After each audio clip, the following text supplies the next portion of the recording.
আপনারা দেখেছেন যে আমরা নির্বাচন কমিশনে স্মারকলিপি নিয়ে আসছি জুলাই ঐক্যের পক্ষ থেকে। এই স্মারকলিপিটা হচ্ছে মূলত বাংলাদেশের যে 14 দল এখন এক্সিস্ট করছে এবং তারা নির্বাচনে মনোনয়নপত্র দাখিল করেছে এবং বিস্ময়ের সাথে আমরা খেয়াল করেছি তাদের মনোনয়নপত্র গ্রহণ করা হয়েছে নির্বাচন কমিশনের পক্ষ থেকে।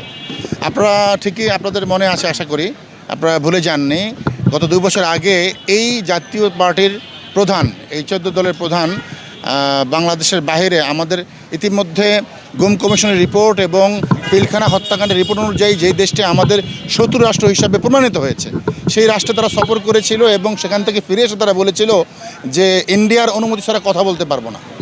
এমন একজন ব্যক্তিকে বাংলাদেশে এবং যে কোনো রাষ্ট্রে মূলত রাষ্ট্রদ্রোহী হিসাবে সাব্যস্ত করে ফাঁসি দেওয়া উচিত। অথচ বিস্ময়করভাবে সেই লোকগুলো বাংলাদেশে রাজনীতি করছে যারা গত 17 বছর এই ফ্যাসিবাদে রূপান্তরিত হওয়ার ক্ষেত্রে সকল ধরনের সহযোগিতাকে সাপোর্ট দিয়েছে।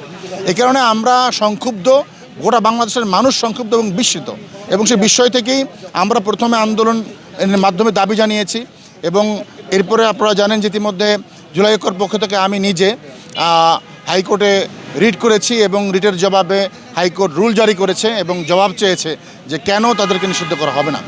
এবং এরপরে আমরা আমাদের তৃতীয় কর্মসূচি হিসেবে আমরা ইতিমধ্যে নির্বাচন কমিশনে শান্তিপূর্ণভাবে কর্মসূচি পালন করার চেষ্টা করছি। আমরা নির্বাচন কমিশন স্মারকলিপি প্রদান করলাম এবং আমরা ব্যাখ্যা দিয়েছি যে এই রাজনৈতিক দলগুলো কোনোভাবে বাংলাদেশে রাজনীতি করার অধিকার পেতে পারে না এবং নির্বাচন তো করার প্রশ্নই আসে না।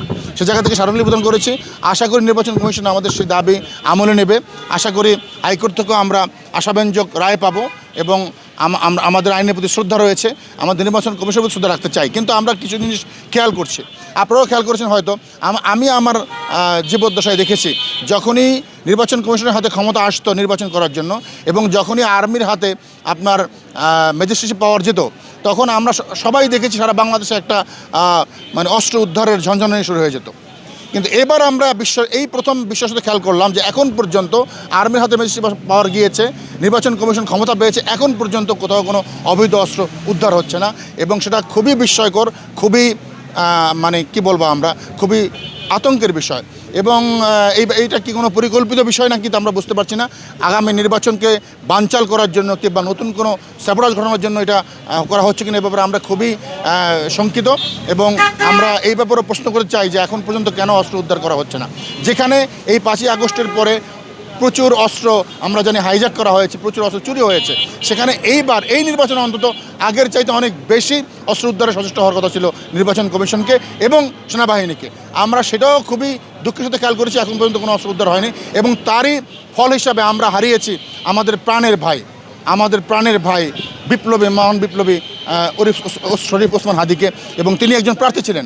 ইতিমধ্যে বেশ কিছু হত্যাকাণ্ড